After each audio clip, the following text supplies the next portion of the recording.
Mesdames et messieurs, assalamu alaikum wa rahmatullahi wa barakatuh. Que la paix et bénédiction, mais aussi la miséricorde d'Allah soit sur vous tous.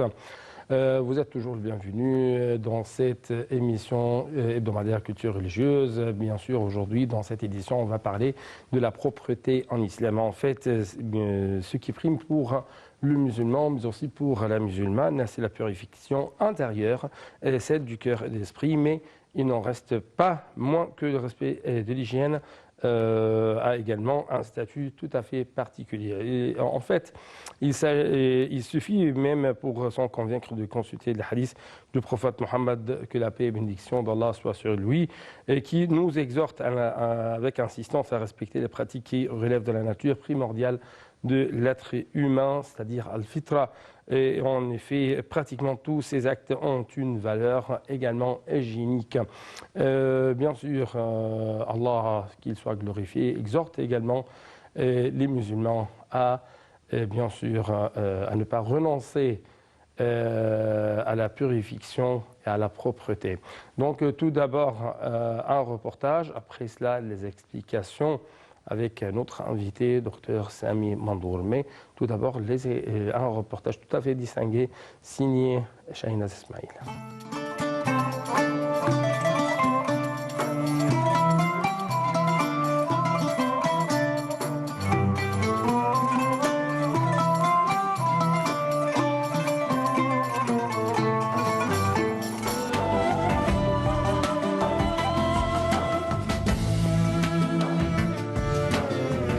La santé des corps, leur beauté et leur fraîcheur relèvent des aspects auxquels l'islam a accordé un soin particulier, en considérant qu'ils font partie de la substance même de son message.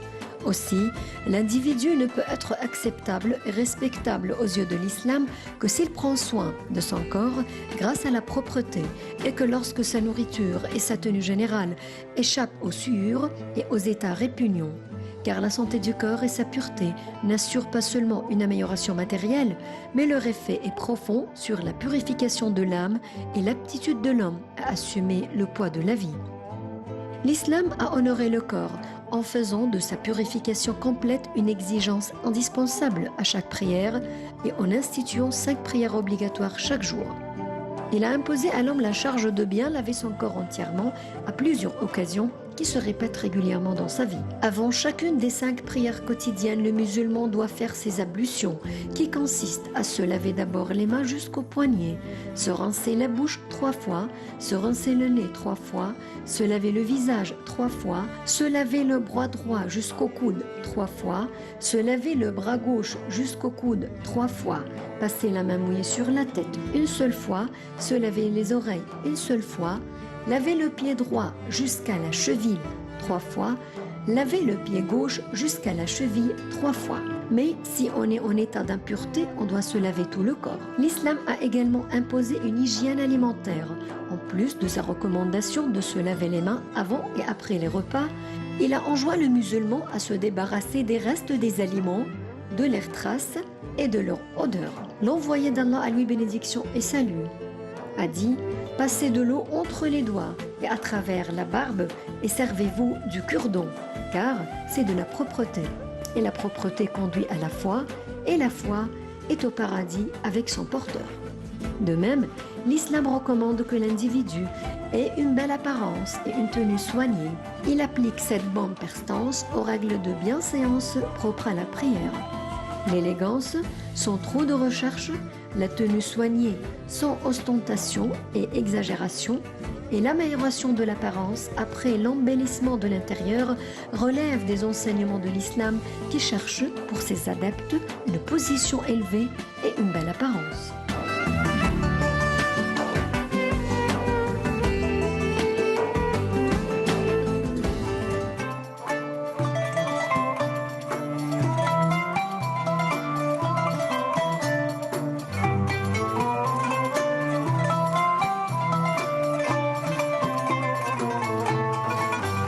Donc, comme vous venez de regarder, les prescriptions nombreuses sur les différentes, pourtant, si je peux dire, sur les différentes formes de purification, rituels comme al-wudu ou al-ghusl, ont un rôle bien sûr purificateur pour le musulman, mais aussi ont un rôle hygiénique évident, surtout si même on sait que les premiers compagnons ont vécu dans les déserts. Donc l'islam essaye toujours à exhorter ses adeptes, avec plus de précision, à ne pas renoncer jamais à la purification et à la propreté. Donc, pour vous donner un peu plus d'explications, nous avons en ligne de l'INTV International Dr Sami Mandour, le professeur à l'université d'Al-Azhar. Dr Sami Mandour, bonjour. Bonjour, monsieur. Donc, tout d'abord, l'importance de la propreté du point de vue islamique. Oui, bismillah ar-Rahman ar-Rahim, alhamdulillah, wa salatu wa salamu ala sayyidina rasulillah wa ala alihi wa sahbihi wa man wala, thumma amma ba'd. En réalité, l'islam a accordé une importance majeure à la propriété. Oui. La propriété du corps et de l'âme à la fois, c'est-à-dire propriété physique et je peux dire quand même propriété morale. Oui. Et donc, quand on parle de la propriété physique, vous avez le plus important, vous avez un verset et un hadith. Je commence par un verset tout court et un hadith tout court. Oui. Imaginez que ce verset se compose de 2 mots, de termes, et le hadith aussi se compose de 3 termes.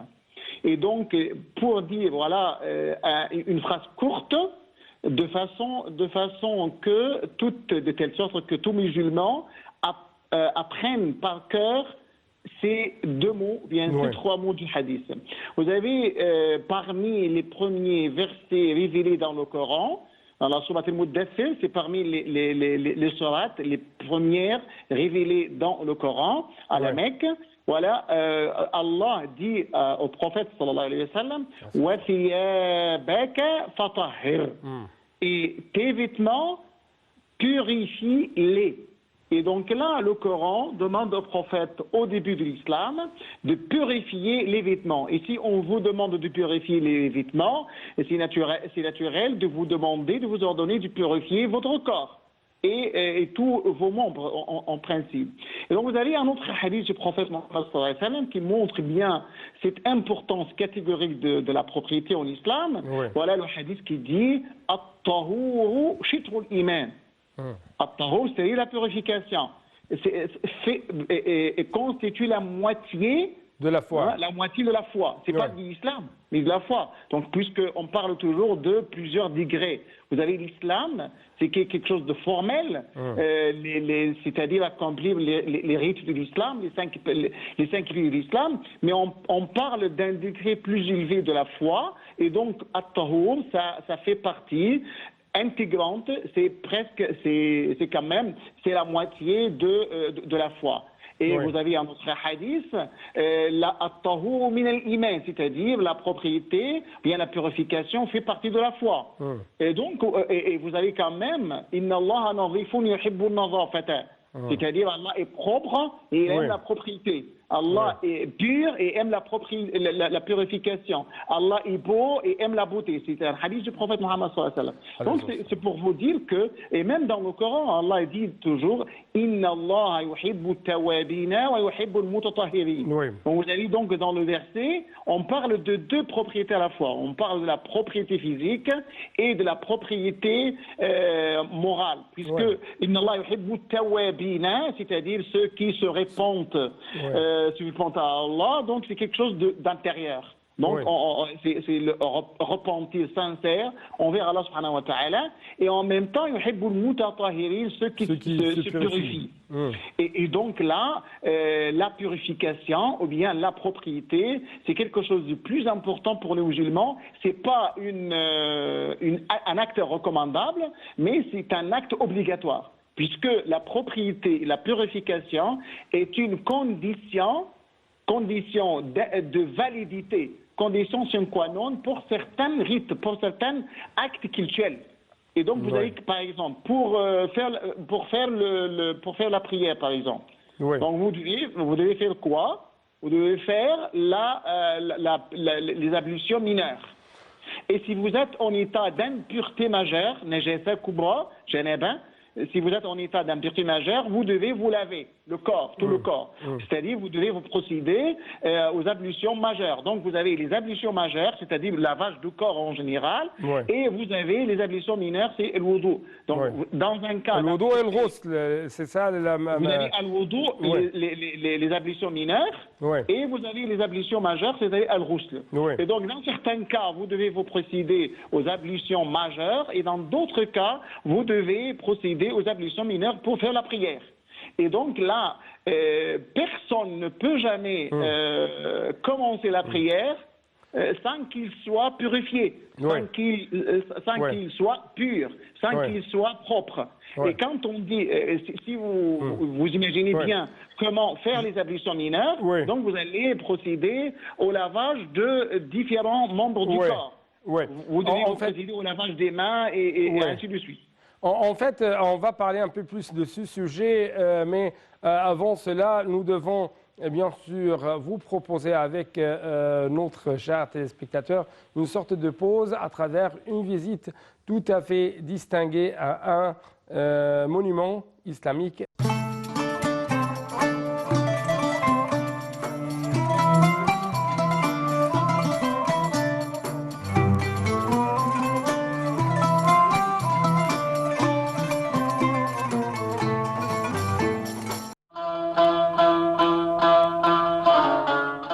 La rue d'El Moez est la rue la plus ancienne du Caire.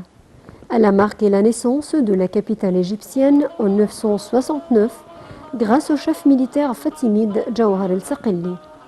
Ce dernier a construit le Caire à l'ordre du calife Al-Mu'izz el-Din el-Fatimi pour être le siège du règne fatimide. Juste après la fondation de la nouvelle capitale et de la rue d'El Moez, Jawhar el-Saqili a construit la mosquée d'Al-Azhar, qui est devenue plus tard la plus grande et la plus importante université islamique dans le monde. Le visiteur de la rue d'El Moez sent l'odeur de l'histoire qui embaume l'endroit, et ceci grâce au grand nombre de monuments qui l'entourent et qui témoignent de la magnificence de l'architecture islamique à travers plus de 1000 ans. Ces monuments ont fait de la rue d'El Moez un vrai musée ouvert. Grâce à sa position au centre du Caire et dans la région d'El Azhar, une des régions commerciales les plus importantes de la capitale, la rue d'El Moez est considérée comme un souk et des milliers de visiteurs s'y rendent chaque jour, non seulement pour y faire du tourisme, mais aussi pour faire des achats. La rue d'El Moez est l'artère principale du Caire dès sa fondation. Elle regorge des monuments des différentes ères islamiques en Égypte, fatimide, ayyubide, mamelouk et ottoman. À l'époque fatimide, ayyubide et mamelouk, il y avait des traditions pour passer dans la rue d'El Moez, notamment pour les bêtes qui portaient des marchandises sur leur dos. Il était obligatoire que ces marchandises soient couvertes et les bêtes portaient une sorte de couche pour les animaux pour ne pas polluer la rue par leurs déchets. Le gouvernement exigeait à l'époque des propriétaires des magasins de mettre des lanternes pour illuminer les rues durant la nuit. Ils devaient aussi mettre des grandes jarres remplies d'eau comme mesure préventive contre les incendies. À l'époque du calife Al-Hakim Ba'amrillah, il était interdit que quiconque passe par la rue sur une bête. On fermait la rue entre les deux palais du calife Al-Mu'izz et celui de son fils après la prière du soir jusqu'à la prière de l'aube.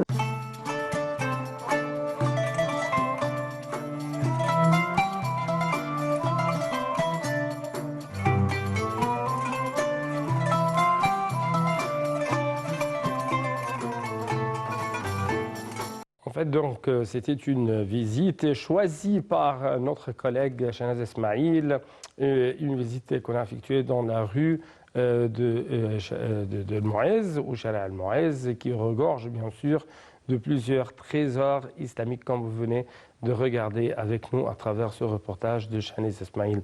Revenons, chers téléspectateurs, à notre sujet d'aujourd'hui, c'est la propreté en islam, l'importance de la propreté en islam. Et ici même, je dois vous révéler quelques grands thèmes en ce qui concerne ce sujet. Par exemple, le principe de propreté qui se dégage de façon plus ou moins explicite de ces différents enseignements faits par l'islam, faits par Allah, faits par le prophète Mohammed, qu'Allah soit, ou que la paix d'Allah soit sur lui, ne se limite pas à la personne humaine. En toute logique, elle porte également sur les habits qu'on l'on porte.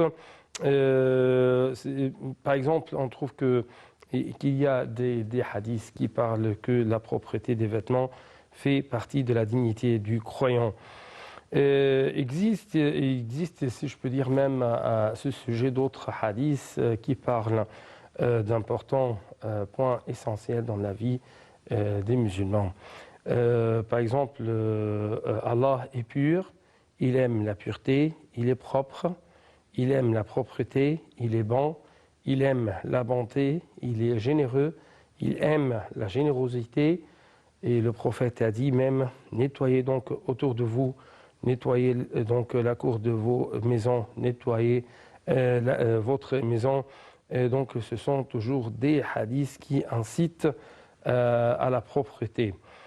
D'autre part, si on va parler de ce principe qu'on peut déduire de tels hadiths, on trouve que le croyant se doit de se préserver de tout comportement ou attitude en rapport avec l'hygiène qui pourrait nuire ou indisposer quelqu'un d'autre. Il existe par exemple d'autres hadiths qui confirment ce principe, comme ceux dans lesquels le prophète Mohammed, que la paix et bénédiction d'Allah soit sur lui, recommande aux croyants de bien se purifier, de se parfumer et de se revêtir d'un vêtement autre que celui porté durant le labeur avant de venir à la mosquée pour la prière de Jum'a, de vendredi, qui est un jour de grande affluence. Donc, de toute évidence, c'est l'un des objectifs principaux, là encore, et de faire tout pour éviter d'incommoder les autres personnes présentes. Bien sûr, si je peux dire, il serait possible même d'étendre la portée de ce principe à tous les lieux fréquentés et à tous les lieux publics. Ainsi, dans ces espaces, le croyant se doit, si je peux dire, de faire très attention, d'éviter tout ce qui pourrait se révéler être un gêne pour ceux qui l'entourent. Donc, retournons encore une fois aux explications et qui, bien sûr, vont être présentées par notre cher invité, docteur Sami Mandour, qui se trouve actuellement en ligne de NAT international. Docteur Sami Mandour, encore une fois, est-ce que vous pouvez nous révéler un peu plus l'importance de la propreté au sein de la vie des musulmans? Oui, nous avons déjà parlé de cette importance majeure de la purification et de la propriété en islam, mais je pourrais aussi ajouter que si vous parlez d'un hadith très important, puisque la propriété, ça fait partie de la nature primordiale de l'homme, le fitra, puisque vous avez même un hadith du prophète Mohammed sallallahu alayhi wa sallam, où il a parlé de différentes formes de la fitra, de différents actes qu'on considère comme fitra. Et donc voilà, le prophète dit, vous avez deux hadiths en même temps, khamsun min al-fitra, c'est-à-dire khamsun min al-fitra, c'est-à-dire 5 actes font partie de la fitra de l'homme. Puisque quand on dit au prophète sallallahu alayhi wa sallam, et donc quels sont ces 5 ou ces 10, donc vous avez deux hadiths en même temps, donc le prophète a parlé de plusieurs choses qui constituent même une partie de la propriété de l'homme. Donc le prophète a parlé de ce qu'on appelle se curer les dents, par exemple, se curer les dents. C'est-à-dire, là, le matin, on demande à tous les hommes de faire, par exemple, la brosse à dents, tout matin. Et donc, le prophète le dit dans le Sunan al-Fitra, ça fait partie de donc la brosse à dents, ou bien se curer les dents. Et donc, vous avez un hadith,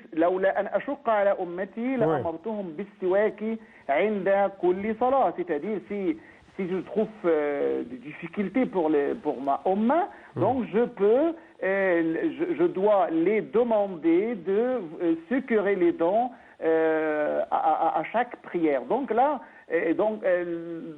si vous parlez de ces différentes formes de la fitra, vous parlez de la propriété. Et même là, vous avez le prophète sallallahu alayhi wa sallam, il nous a toujours demandé de se laver les mains.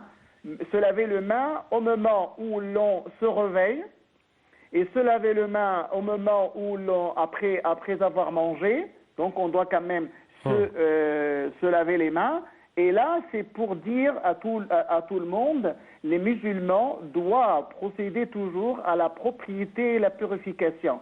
Et c'est pour quelle raison? C'est parce que la propriété fait partie intégrante de la force physique. Et pourquoi on a besoin de la force physique? Parce que la force physique peut aider les musulmans à faire les actes cultuels qu'on demande aux musulmans, puisque si un musulman doit faire la prière, donc elle doit avoir la force physique pour faire la prière. Donc l'islam exige la propreté et la purification, c'est-à-dire la propreté du corps et la purification de l'esprit dans plusieurs situations de la vie des musulmans, notamment par exemple comme les musulmans vont bien sûr effectuer les 5 prières de chaque jour. Justement, il y a un autre point très essentiel, c'est que la propreté représente, si je peux dire, un moyen très efficace pour lutter contre les maladies, pour l'hygiène de chaque musulman. Oui, effectivement, c'est ça. Je vous dis quelque chose de très important. Je dis que la propriété est une obligation. Oui. Pourquoi est une obligation? Parce qu'il s'agit d'une finalité de l'islam, finalité de la charia. Donc peut-être quelqu'un, un spectateur me dit, mais est-ce que la propriété peut-elle considérer comme une finalité de la charia? Je dis tout de suite oui. Puisque, quelles sont les 5 finalités de la charia? Premièrement, c'est préserver l'âme humaine. Oui, sauvegarder l'être humain, sauvegarder la vie humaine. Oui, c'est ce que je dis, c'est préserver l'âme humaine. Oui. C'est-à-dire comment rendre l'homme en bonne santé. Oui. Et donc, rendre l'homme en bonne santé, avoir une bonne santé, aider l'homme à assumer ses responsabilités dans la vie. Non seulement les responsabilités matérielles, mais aussi les responsabilités morales. Oui. Et sur le plan de la vie, comment gagner notre vie sans avoir une bonne santé? Comment gagner notre vie sans avoir une force physique? Comment faire les actes cultuels sans avoir une force physique? Et donc, pour préserver l'âme humaine, nous devons essayer de prendre soin de nous-mêmes. Prendre soin de notre santé, prendre soin de notre physique, puisque normalement vous avez le proverbe qui dit al-aqlu salim fil jism salim. Et donc là, pour bien réfléchir, vous devez avoir une force physique et une meilleure force physique. Et donc là, pour avoir une force physique, là la propriété est une condition sine qua non pour essayer de dire, donc là, voilà, le prophète, qu'est-ce que nous dit l'islam à propos? Je vais essayer de donner certains points précis pour important pour la propriété. Par exemple, le prophète vous dit de se laver au moins chaque 7 jours, au moins. C'est une obligation. Le prophète le dit dans un hadith, il est une obligation pour tout musulman de se laver tous les 7 jours. Donc, donc le prophète le dit. Le prophète le reproche à certains gens qui viennent de l'extérieur du Midi pour faire la prière de vendredi avec le prophète sans se laver, sans avoir une bonne apparence. Donc là, le prophète nous demande aussi de veiller à la propriété des ustensiles des récipients divers. Oui. Et pour lui-même, bien sûr, pour lui-même et pour ne pas porter atteinte à ses alentours, aux autres personnes. Pour ne pas être contagieux. Oui. Donc c'est pour lutter contre la contagion en cas de maladie contagieuse, bien sûr. Oui, bien Donc sûr. se laver les récipients, se laver les mains, même porter des vêtements propres aussi. Vous savez, très important aussi pour nos jours quand même. Oui. Le prophète nous a demandé de mettre notre habit sur la bouche en cas de l'éternuement. Oui, oui. Justement, monsieur ou notre docteur, notre cher Sami Mandour, le grand professeur à l'université de l'Azhar, nous devons en fait clôturer cette édition parce qu'on n'a plus de temps. C'est pourquoi permettez-moi de vous remercier infiniment pour de telles explications. Et c'est la même chose pour vous, chers téléspectateurs. Protégez-vous et soyez en bonne santé. Donc, encore une fois, que Dieu vous bénisse et vous protège. Au revoir.